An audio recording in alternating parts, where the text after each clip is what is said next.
하얀 종이 위에 진한 묵향이 번집니다. 마치 금방이라도 살아 움직일 것 같은 생동감 있는 글자들. 캘리그라피는 다들 즐거워해요. 자신의 고유한 서체를 만들어 글씨에 힘을 불어넣는 여태명 서화가. 그가 보여주는 한글의 매력 속으로 함께 들어가 보시죠.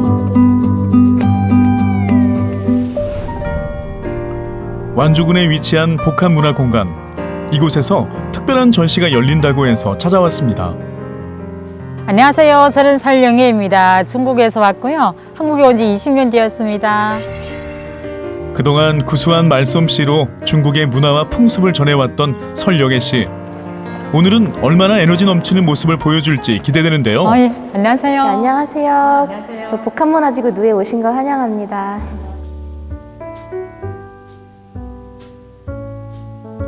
굵게 써내려간 개성 넘치는 작품들, 공간을 압도합니다. 여기 작품들이 지금 소외 전시로만 알고 있었는데 이렇게 그림도 있고. 이번 전시는 한국 소재의 한국학과 교수님들이 대거 참여하셨고요. 30명의 작가분들이 계신데 모두 한글을 주제로 새로운 작품을 제작하여 주셨어요. 작가들의 상상의 세계는 정말 놀랍죠? 그야말로 각양각색입니다. 그런데 이 작품은 뭔가 좀 남달라 보이지 않으세요? 이게 멀리서 보면 지금 한그루의 소나무처럼 보이시잖아요. 그렇죠. 네. 근데 자세히 보시면 우리 한글을 써서 소나무를 이렇게 표현하신 거예요. 너무 놀랍네요. 잠시만요. 한번 가까이 보게요. 어머 세상에, 이거는 너무 기발하네요. 분명히 멀리서 볼 때는 그림으로 보였는데 가까이 오니까 이게 한글이잖아요. 네네. 너무 놀라워요. 정말 제가 이런 작품은 또 처음 봅니다. 중국에서는 이제 서법이라 하는 것은 그 법을 따지잖아요. 그런데 한글을 보면서 저는 글보다는 그게 하나의 예술로 표현이 됐다는 것을 딱 말 그대로 예술이었어요. 그래서 서예였구나. 표정이 있었어요. 말하자면 사람으로 말하면 표정이 살아있다는 거죠. 한국에 온 뒤 서예 전시회의 통역을 맡으며 여러 작품들을 봐온 설영애 씨.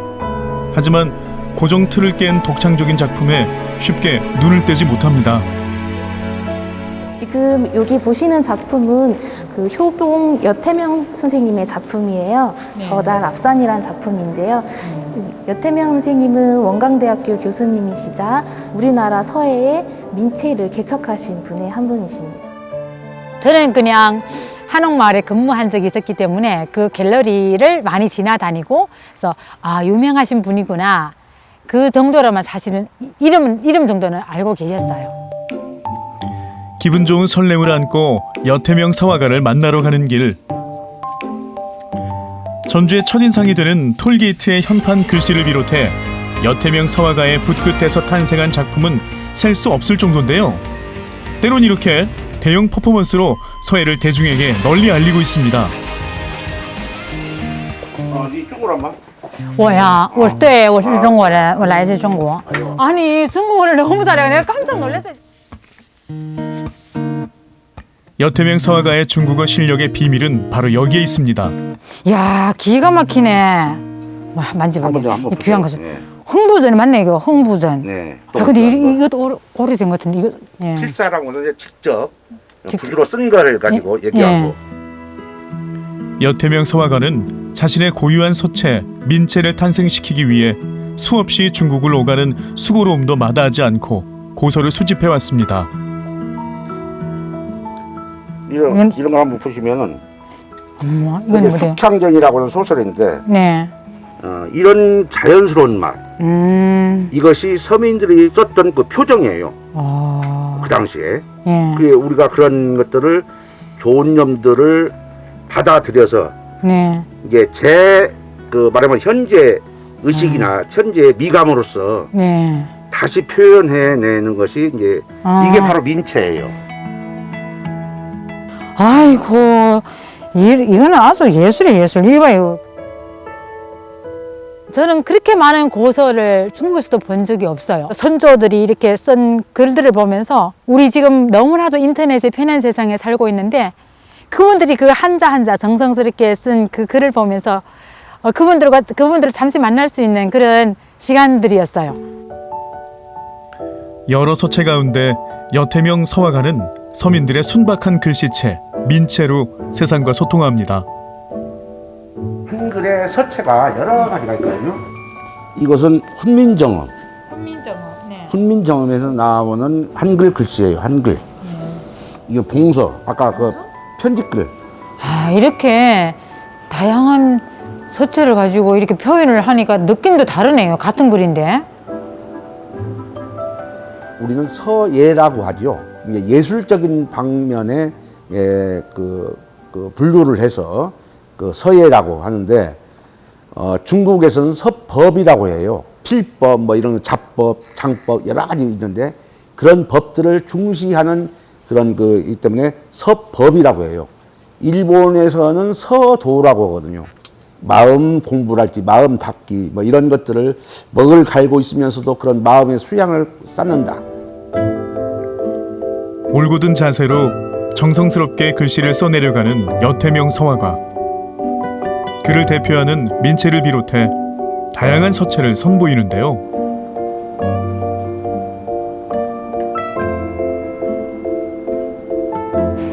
교수님 이건 뭐예요, 이거는? 이게 봉서. 아까 봉서? 편집글. 중국도 남방과 북방 차이가 있으면서 북방 사람들은 힘 있고 호방하고 이렇게 한 글자, 두 글자 이렇게 글자 수가 적은 반면에 비해서 남방 사람들은 이렇게 작은 글씨를 아주 세밀하게 표현하는 그런 또 특징이 있었습니다. 그리고 네. 이런 거 이 시간에 시청자 여러분들이 이런 한글의 다양한 서체가 이렇게 있구나 라고 하는 것만 알아도 보람이 있을 것입니다. 때론 이단아 취급을 받기도 했지만 그럴수록 한글에 대한 그의 사랑은 더욱 커져 한글을 대중화한 캘리그라피로 진화했습니다. 한글이 아주 조용적으로도 표현하기가 어려우면서도 재미있는 글씨가 한글입니다. 천지인, 하늘과 땅의 우주의 가장 중심이 된 한글 사람이 있단 말이죠. 사람을 근본으로 해서 창제된 것이 세계 문자에서 유일해요. 초등학교 시절 서예 좀 해봤다는 설영애 씨. 자신만만하게 붓을 잡아들었습니다. 아니 그러니까 인자가 진짜 어렵네 이거.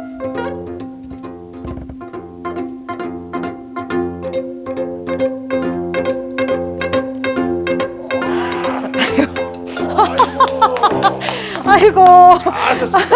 이게 무슨 절필이야. 획이 기본 획이 좀 돼 있는데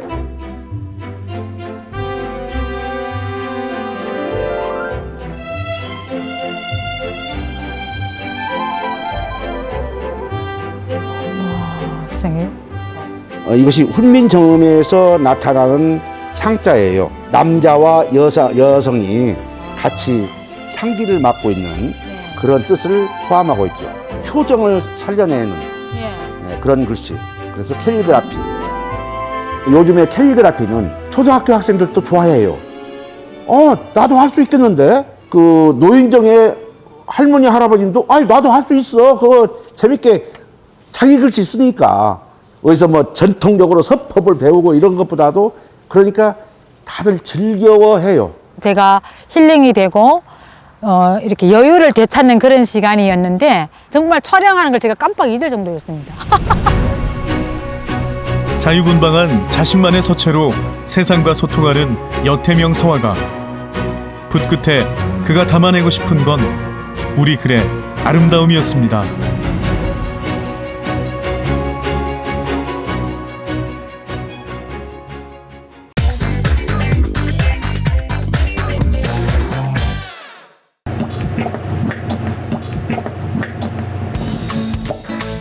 소상한 죽의 정체는 탱글탱글 메밀무.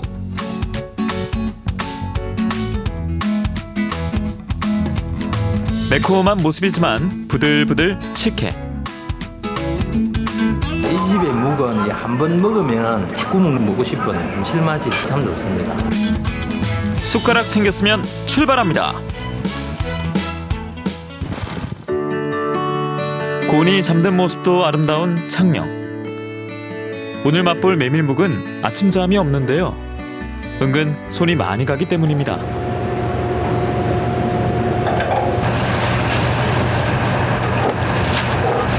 요 내려오면은 빠르면 5시도 아니고 늦으면 6시고 늦게는 하면은 제가 장사를 할 수가 없습니다. 일찍 만들어야 묵이 굳어지는 시간이 있기 때문에 메밀 세수하고 가실게요. 매불 씻어야 되겠다. 깔끔하게 씻어야 묵이 깔끔하게 나오지. 안 씻으면은 묵이 못 먹습니다. 뽀얀 묵이 되려면 최소 4번은 씻어야 합니다. 17년 동안 묵을 만들었습니다. 어머니 계실 때에 동네 잔치할 때 묵을 부지를 많이 했습니다. 그래서 사는 데에서 엄마가 또 많이 만들었고 만드는 데서 또 저도 많이 보고 그래 배웠습니다. 메밀 한참 동안 준비합니다. 요즘은 친숙한 음식이지만 옛날엔 잔치에서나 만났던 이유가 있습니다.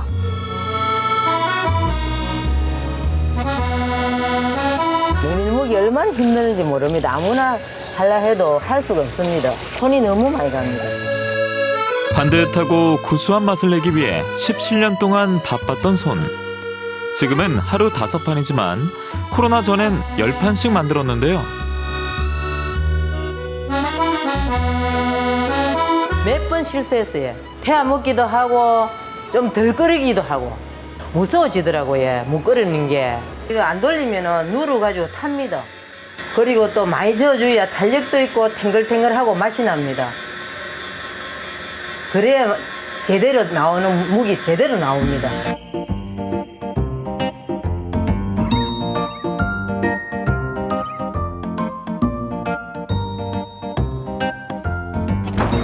묵은 잠깐 조수에게 맡기고 미나리. 지금은 이제 육수 빼려고 해요. 비법 재료들을 과감하게 공개하는데요. 중요한 건 따로 있습니다. 바로 직접 순 메주로 담근 간장. 저는 옛날 맛을 내기 위해서는 조선간장이어야 맛이 납니다. 그냥 소금 넣고 이러면 맛이 안 납니다. 조선간장 이것도 진짜 비법이 또 있습니다. 비법 간장 더하기 또 하나의 비법.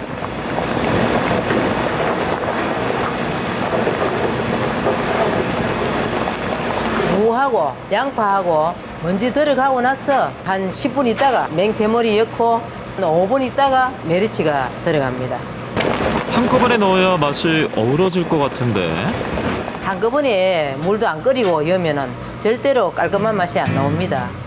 30분 쉼 없이 끓이고 저으면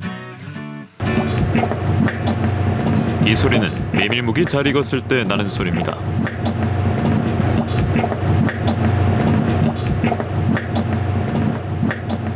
빡짝빡짝 올라와야 그래야 묵이 100% 다 끓인 겁니다. 그렇게 해야 묵이 탱실탱실하고 농창농창하고 맛있는 묵이 나옵니다. 바로 이렇게 말이죠.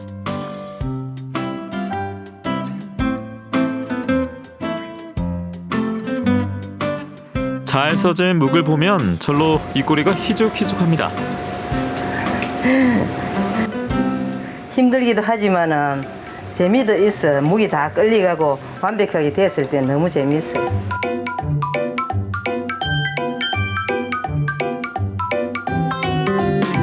이걸 이제 굳히려고 하면 한 3시간 정도 있어야 손님한테 나갈 수가 있습니다.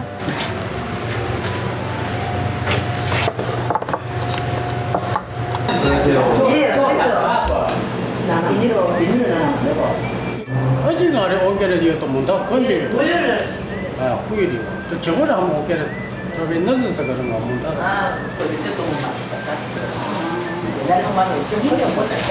포장 옷에는 코로나 때문에 포장을 많이 해가지고 묵 인기가 어느 정도냐 하면요. 네. 손님들이 마산, 창원, 창녕, 김해, 부산 저기서 많이 옵니다. 탱글탱글한 묵과 시원한 육수가 만난 메밀묵채. 선선한 가을 입맛을 사르르 녹일 것 같은데요. 메밀묵 하나로도 푸짐한 한 상이 차려집니다.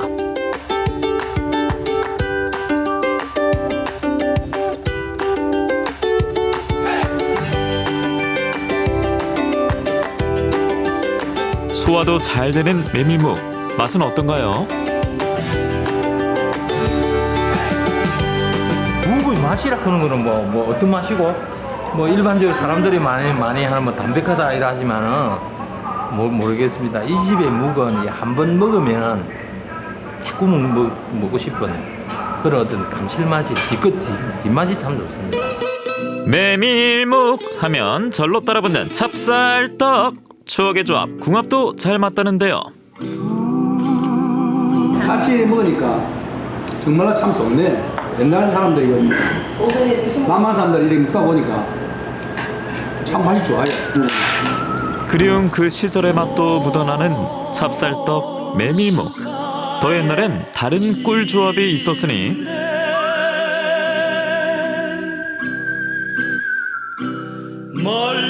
바로 식혜. 생선을 발효시켜 만든 음식인데요. 식기도 할 수도 있고 쉽게 걸 수도 있고 잔치집에도 보면은 묵이 가면 다 식혜 들어갑니다. 매콤하고 달달하고 짭짤한 식혜는요.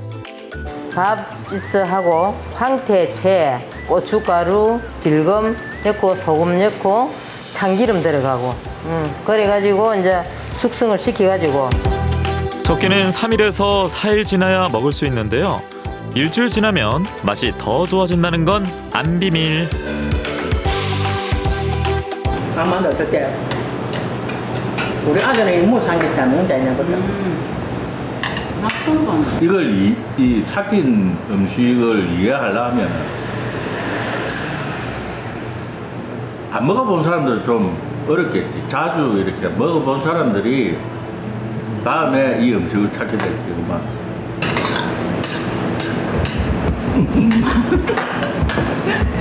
어쨌든 맛있어요. 맛있어. 고맙습니다. 메밀묵이라고 하면은 대한민국에서 제일 인정받는 사람이 되고 싶습니다. 그래서 손님들이 많이 찾아오셨으면 좋겠습니다. 묵묵히 시간을 견디고 나오는 음식. 혼자보단 함께 먹어야 제맛. 메밀묵. 여러분은 어떻게 드시나요?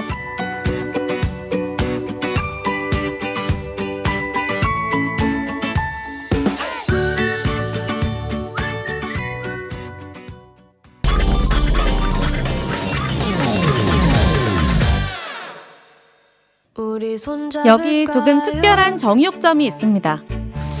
자녀를 위해 환경을 생각하고 지역을 생각하는 아빠들이 만든 정육점. 착한 고기를 통해 지역과 소통하고 가족을 생각하는 아빠들의 마음이 담긴 곳을 소개합니다. 춘천시 동래면의 한 골목. 마치 카페에 온 듯한 착각이 드는데요. 흔히 생각나는 정육점이 아니라 따뜻한 조명과 깔끔한 인테리어, 싱싱한 농산물들이 반기고 있습니다. 이곳은요, 드라이에이징 숙성 한우랑 로컬 푸드를 판매하고 소통하는 정육점입니다. 한우 유통 전문가였던 동료이자 세 아이의 아빠가 만든 드라이에이징 정육점. 아이를 위해 환경을 생각하는 축산, 그리고 그 땅 위에서 지역의 사람들과 어울려 살아가려는 철학이 담긴 곳인데요. 고기를 통해 소통하고 가족이 함께하는 공간. 아빠와 고기라는 주제로 만들게 됐습니다. 저희가 이제 아빠로서 아이들과 소통을 하다 보니까 이 소고기라는, 한우고기라는 그 매개가 되게 좋더라고요. 그래서 고기를 구워주면서 아이들이랑 이야기하고, 그리고 좋은 고기를 소개하면서 사람들이랑 또 관계를 맺어나가고, 이런 것들이 되게 좋아가지고 아빠들이 이 고기를 쉽게 요리하고 이 고기를 매개로 아이들과 사회와 잘 소통했으면 좋겠다, 이런 바람에서 만들게 됐습니다. 어떻게 하면 농가에도 도움이 되고 소비자들한테도 도움이 될까 이런 고민을 하게 됐거든요. 근데 농가는 그 저지방 그 소가 나오면 이익이 되지가 않아요. 그리고 소비자들은 그 드라이에이징 그 숙성 고기를 굉장히 비싼 가격에 사 먹고 있거든요. 그러면 저희가 중간에서 농가에도 도움이 되고 소비자들도 쉽게 접할 수 있는 드라이에이징 숙성 고기를 만들어 보자 이렇게 해가지고 시작을 했고요. 드라이에이징이란 온도, 습도, 바람을 조절해 육류를 숙성하는 방식입니다. 보통 지방이 부족한 고기를 말리는데요. 고기의 잡내를 제거하고 깊고 진한 풍미를 더하는 과정으로 맛과 풍미, 식감을 업그레이드 시킵니다. 감을 말렸을 때 더 달콤하고 부드러워지는 반건시가 되는 것과 비슷하다고 합니다. 숙성고에서 숙성이 된 드라이에이징 고기는 특유의 꼬릿꼬릿한 블루치즈 향을 갖게 되는데요. 120일까지도 숙성을 한다고 합니다. 오래 숙성될수록 맛과 향이 강해져 호불호가 나뉘는데요. 아빠가 아이들에게 구워주는 스테이크로는 감칠맛과 지방이 올라오는 5-60일 정도가 가장 적당하다고 합니다. 고기 저장 기술이 없었을 때는요, 그냥 광에다가 새끼줄로 해가지고 고기를 매달아 놓고서 밑에서부터 이렇게 잘라가지고 먹었었거든요. 그게 원래 드라이에이징입니다. 드라이에이징이 시초고 집집마다 다 그렇게 했거든요. 그래서 누구나 할 수 있는 기술이고, 그리고 옛 어르신들은 이런 고기를 많이 먹어봤다. 많이들 그러시더라고요. 옛날 고기 맛이다 그러시더라고요. 처음에는 한 번도 못 먹어본 고기이기 때문에 약간 멈칫하실 수가 있는데요. 뭐라 그럴까요? 중독되는 맛이라고 할까요? 네. 그 드라이에이징 고기를 먹다 보면 이 감칠맛을 못 잊어가지고 다시 찾게 되는 그런 고기가 되는 것 같습니다. 이곳이 특별한 또 하나의 이유는 남다른 철학에 있는데요. 첫 번째, 환경을 생각하자. 세 분 모두 아이를 키우는 아빠다 보니 환경에 대한 고민이 빠질 수 없는데요. 아이들이 살아갈 세상에 조금이라도 도움이 되기 위해 최대한 친환경적인 소재를 사용하고 있습니다. 천연 종이에 고기를 포장하고 스티로폼이 아닌 편백나무를 활용해 고기를 담아줍니다. 실내 벽면과 가구에도 코르크 같은 천연 자재를 활용해 인테리어를 했습니다. 할 수 있는 것들이 실제로 고기이기 때문에 기본 어쩔 수 없이 비닐이나 사용해야 되는 부분이 있어요. 사람이 지금 어찌됐건 간에 우리 식습관이 있는데 지금 당장 소고기를 먹지 않는다 이런 건 지금 말이 안 될 것 같고요. 근데 이제 우리가 고기를 판매하는 입장 내에서 우리가 손이 한 번 더 가고 예를 들어 고객님이 손이 한 번 더 가지만 같이 우리 아이들을 위해서 미래를 고민을 한다면 조금만 더 노력을 한다면 미약하게나마 환경에 도움이 되지 않을까. 두 번째, 지역을 사랑하자. 이곳에서는 지역의 발전을 위해 지역 한우는 물론 지역 농산물들도 함께 판매하고 있는데요. 지역 농산물로 만든 가공식품과 농산물을 섞은 소금까지 생산 판매하고 있습니다. 다만 개별 농가와 거래가 가능한 소와 달리 돼지는 대규모 거래만 이루어지고 있어 지역의 돼지를 판매하지 못한 부분이 고민이라고 합니다. 제가 일반적으로 드라이에이징이 되게 비싸다라고 생각을 하는데 네. 그 이유가 있을까요? 수분이 빠지면서 15% 정도가 줄어들고요. 그리고 이렇게 이제 껍데기가 생기잖아요. 이 껍데기를 도려내야 돼요. 이거는 버리게 되는 거예요. 이 정도 되는 껍데기를 또 버려야 되고요.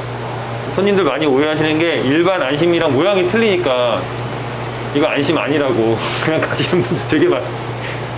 비싸지만 그럼에도 한 번 맛보면 그 맛에 중독이 돼 단골이 됩니다. 조금 더 맛이 깊고 부드러운 것 같아요, 육질이. 찹스테이크를 해도 엄청 부드럽고 고기가 되게 연해서 애들이 세 자녀가 있는데 부드럽게 잘 먹고 있어요. 드라이에이징 한 거는 조금 겉에는 좀 딱딱한데 안에는 오히려 더 육즙이 많아가지고 씹으면 씹을수록 더 고소한 맛? 그런 맛이 좀 나는 것 같더라고요. 예. 그렇죠. 몇 개 사가지고 요리해준 적이 있는데 그 애기가 잘 먹더라고요. 예. 고기도 질기지도 않고 해갖고 좋은 것 같더라고요. 특히 요리를 잘 알지 못하는 남성들이 자주 찾는 이유가 있는데요. 바로 마음을 읽는 소통 방법입니다. 국거리를 소량만 사고 싶다고 하시면 특히 아빠들이 그러면은 그날은 미역국 끓인 날이야. 근데 괜찮은 걸 좀 권해드리긴 하고. 남편분이 오셨는데 몇 분이 둘이 먹어요. 분명히 제 또래인 것 같은데 둘이 먹는다. 그럼 무슨 기념일인 것 같으니까 무슨 날이세요? 물어보면 아니요, 뭐 결혼 기념일인데 그러면 괜히 이런 장갑 생겨서 아버님 같은 거 오시면 이거 그냥 고기 굽고 요거 하나만 딱 올려놔도 아내분이 좋아하실 거라고 이렇게 얘기를 하고 되게 좋아하세요. 남다른 철학이 담긴 고기 먹어봐야겠죠? 뒷광고 없는 제작진의 내돈내산 타임. 이곳에서는 따로 마련된 공유 주방에서 고기를 구워 먹을 수 있는데요. 두둥, 드디어 고기 등판. 새우살이 돋보이는 꽃등심. 요린이 아빠도 맛있게 스테이크 구울 수 있는 방법 공개합니다. 이 정도 두께면요, 한 면당 2분 정도씩 구우시면은 갈색이 되거든요. 그 4분 정도를 구우시고, 그 다음에 그냥 접시 같은 그 프라이팬 불을 끄신 다음에 그 위에서 한 3분 정도만 이렇게 가만히 놔두세요. 그러면 자기가 자기 열로 고기 안까지 익으면 더 부드럽게 드실 수 있거든요. 그야말로 겉바속촉. 무슨 말이 필요하겠냐마는 맛이 어때요?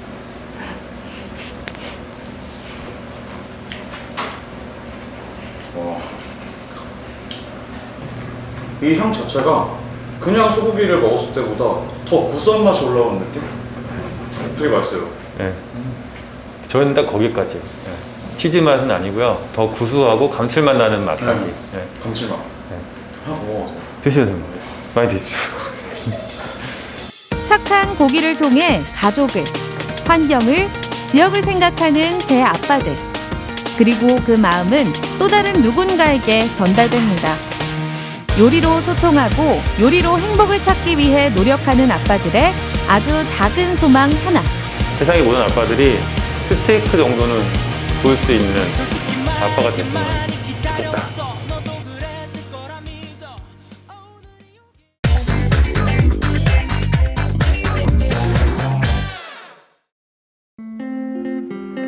선선한 바람이 불기 시작하면 어디론가 훌쩍 떠나고 싶어지기 마련.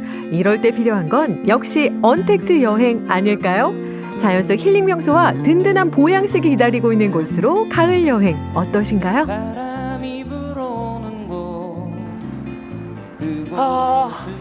떨어지는 낙엽만 봐도 감성이 샘솟는 그 이름 가을. 감독님, 여러분 사실 여행 가려고 해도 조심스러운 거 사실이잖아요. 그래서 좀 언택트하게 즐겨보려고요. 그래서 찾아온 곳이 어디냐고요? 바로 청정 경북 청송입니다. 청송 여행 함께 하시죠. 고고! 어느 멋진 가을날 경북 청송으로 떠나봅니다. 가을철 빼놓을 수 없는 여행 1번지 주황산 국립공원. 하루가 다르게 색을 바꾸는 10월. 주황산을 놓칠 수 없는 이유가 있다는데요.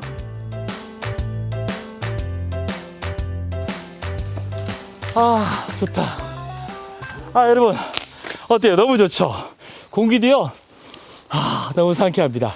이 주황산 국립공원의 핵심하면 바로 이 주산지가 아닐까 생각하는데요. 주차장에서 15분 정도만 걸으면 되고요.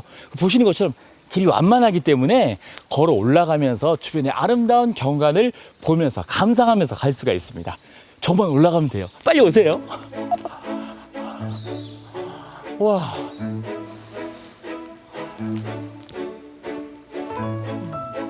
완반에서 걷기 좋은 탐방로를 따라 그림 같은 풍경을 만납니다. 국가지정문화재 명승 105호 주산지. 조선시대 경종 때 만들어진 연못으로 역사만 무려 300년이라고요. 특히 이른 아침 물 한 개 낀 모습을 담기 위해 사진작가들이 자주 다녀가는 곳으로 유명합니다. 영화 속의 한 장면 같다라는 생각이 들 정도로 정말 멋있다? 아니 신비스럽다라는 생각까지 듭니다. 어때요? 정말 멋있죠? 주산지의 가장 이색적인 매력을 손꼽으라면 단연 물에 잠긴 왕버드나무.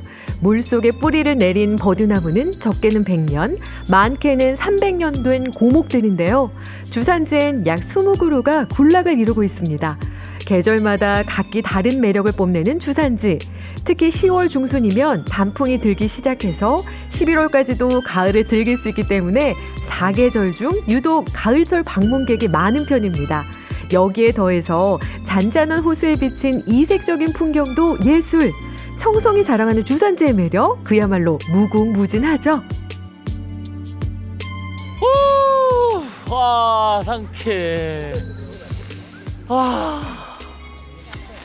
여러분, 들이쉬고 내쉬고.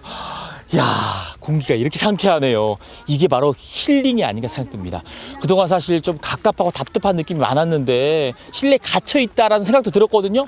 이렇게 자연에 나와서 마음껏 공기를 들이쉬고 내쉬고 하니까 너무 상쾌하고 좋네요. 여러분, 와서 느껴보세요. 한번 맡아보세요. 들이쉬어보세요. 달라요. 달라. 청송의 공기. 좋다.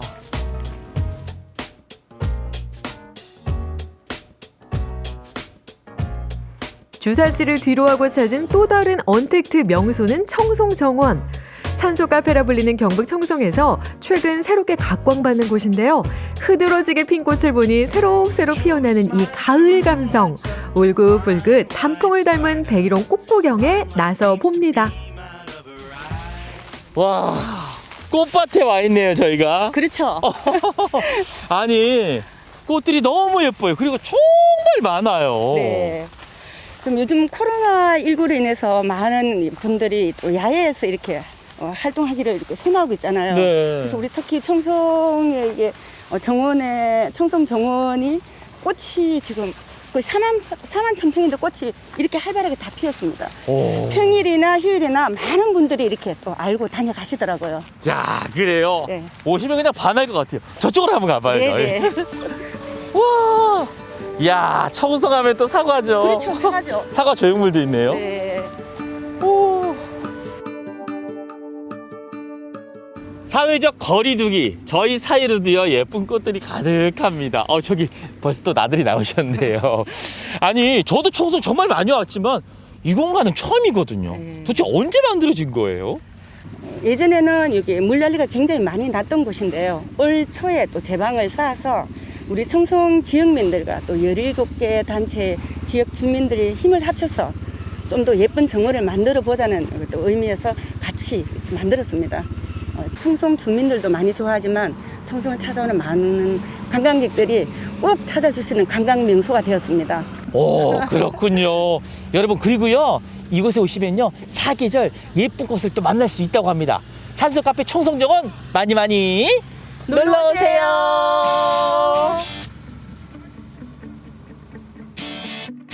100일 동안 핀다고 해서 이름도 백일홍. 청송정원에선 11월 초순까지도 만개한 꽃을 만날 수 있답니다.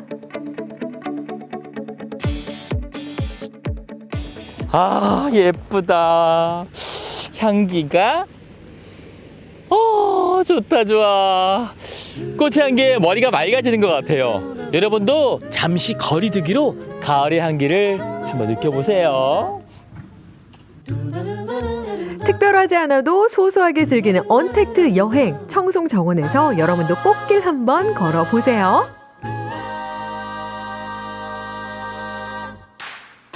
이번엔 청송의 명물을 찾아 달기약수터로 발길을 옮겼는데요. 오, 벌써 많이들 계시네요. 여러분, 청송에 오면 꼭 맛을 봐야 한다는 바로 그 청송 약수터입니다.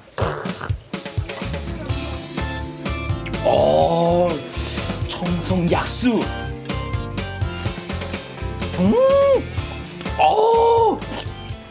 정말 톡 쏩니다. 톡 쏴요.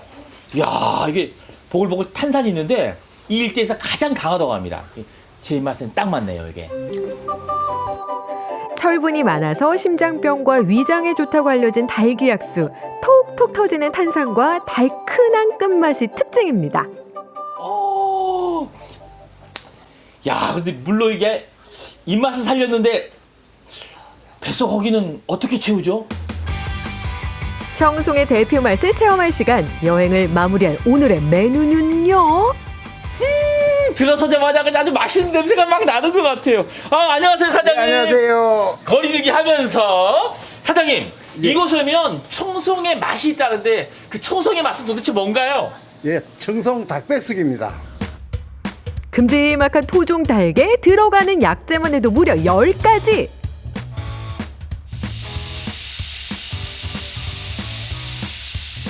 드디어 건강한 청송의 맛 대령입니다. 이야, 푸짐한 한상이 차려졌습니다. 이제 먹을 때는 마스크 살짝 내리도록 하겠습니다. 살짝 벗고. 이야, 정말 먹음직스럽네요.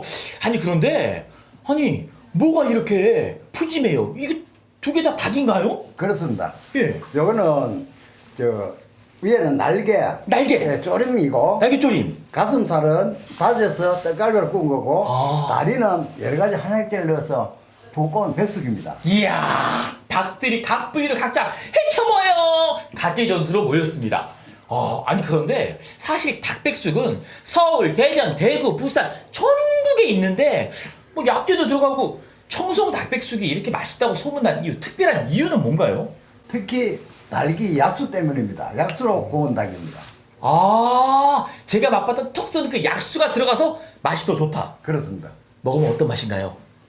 그 전통적인 우리나라 대표 음식입니다. 예. 아주 입에서 착착 붙고 예, 고기도 신선하지만 정말 건강에 도움이 됩니다. 그렇다면 약수가 들어가서 더 건강할 것 같은 약수 백숙, 그리고 어깨, 그리고 닭가슴살, 불고기까지 맛보도록 하겠습니다. 알고 먹으면 더 맛있어지는 청송 약수백숙. 부들부들 담백한 백숙에 닭떡갈비와 닭날개 조림까지 한 번 맛보면 두고두고 생각나는 이 조합. 청송만의 가을 보양식 야무지게 접수 완료했습니다. 주산지가 있고 청송정원 있고 다른 약수백숙 있는 곳 청송으로 놀러오세요. 놀러오세요.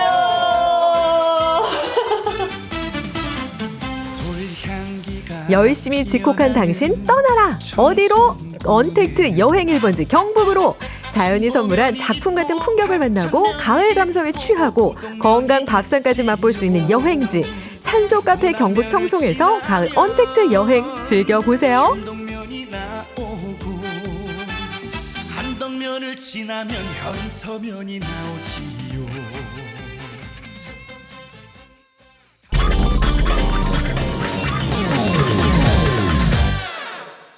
밤이 깊었네. 밤은 점점 길어지고 저녁 먹고 돌아서면 금세 출출해지는 요즘. 가볍게 즐길 수 있는 야식거리 없을까요? 야식이라면 뭐니 해도 부담 속 뺀 닭요리가 최고인데요. 맛있다, 야심하다. 닭요리 열정성으로 들어가 봅니다.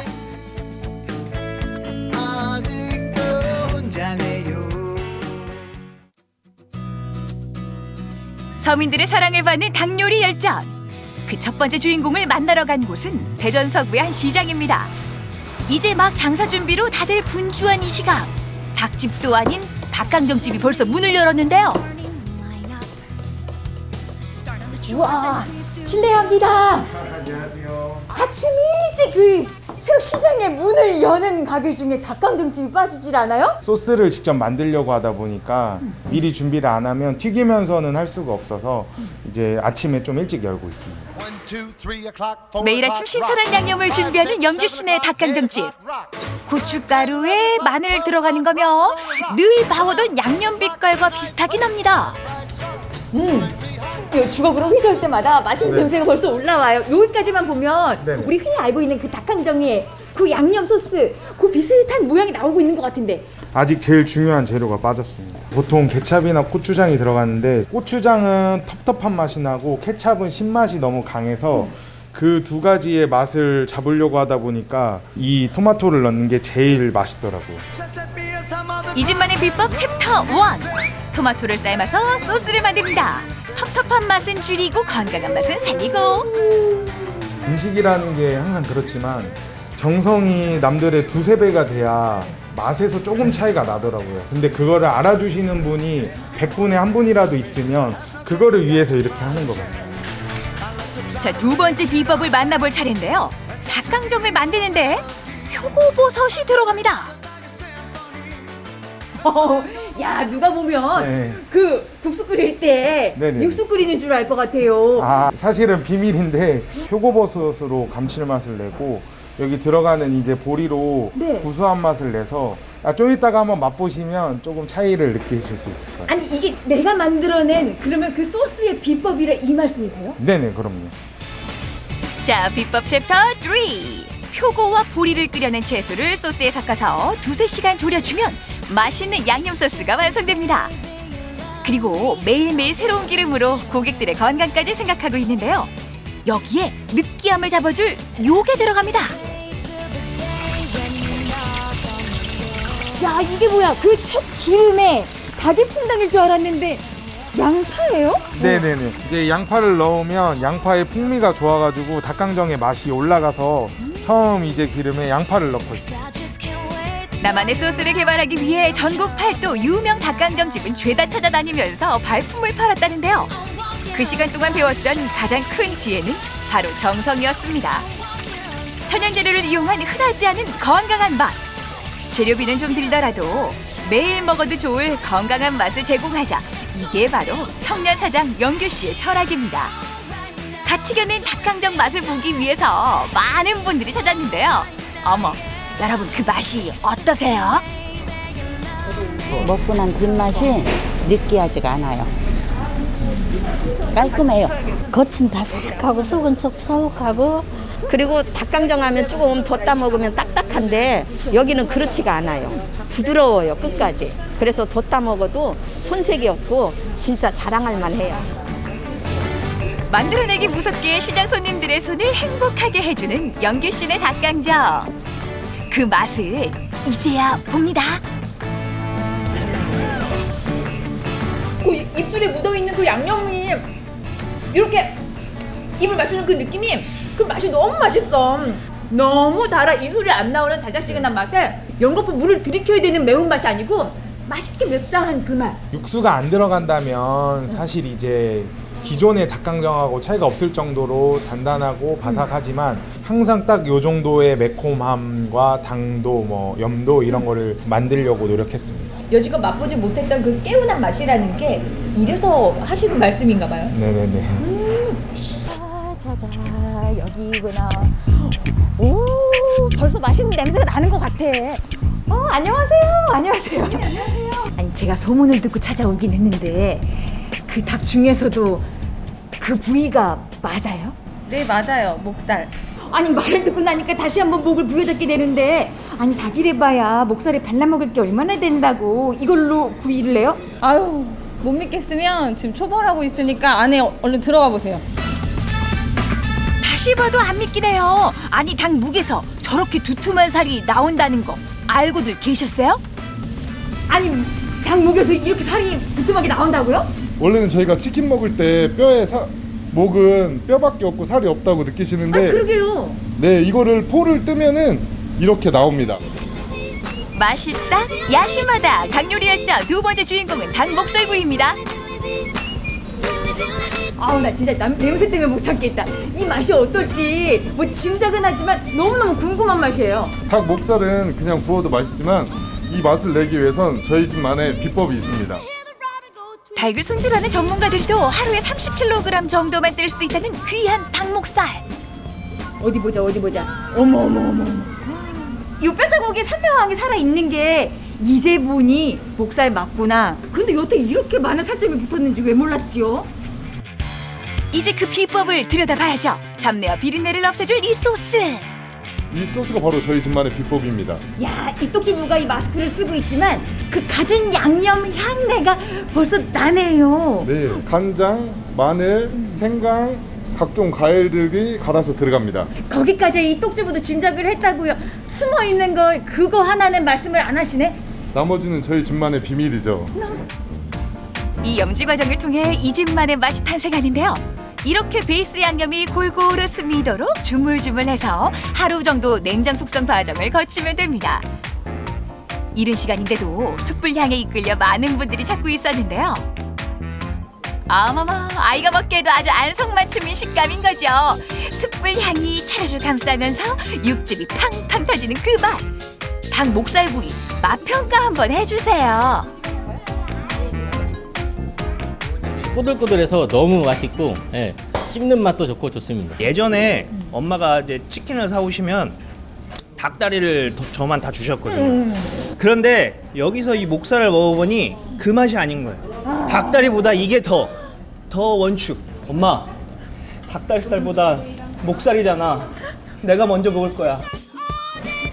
그 맛이 대체 어떻길래 수십 년도 지난 치킨 얘기를 꺼내시나 궁금했는데요. 야, 요 젓가락을 가져다 대지 않을 수가 없네요. 요 모습만 봐도 뭐 그만 다 아는 거지만 닭 목이잖아요. 어머머, 이런 맛은 처음이에요. 이렇게 몸이 터지는 맛. 야, 요 꼬들거리는 게 꼼장어의 그 질긴 꼬들함이 아니고 야들야들한데고 오돌오돌하는 느낌이 나네요. 어때요? 맛있죠? 말해 뭐예요? 닭다리 맛있는 거야. 다들 아시지만 목살을 먹고 나니까 왜 이 목살만큼은 어머니한테도 양보할 수 없는 맛이다 하는지 알겠네요. 자, 이제 아시겠어요? 그러니까 정말 끄덕이게 하네요. 밤은 점점 길어지고 입이 궁금해지는 그런 가을밤. 좀 더 색다르고 건강한 맛을 원하신다면 오늘 소개해드린 닭 요리는 어떨까요? 부담은 빼고 맛은 더한 맛있다, 행복하다. 오늘 1인 1닭 추천합니다.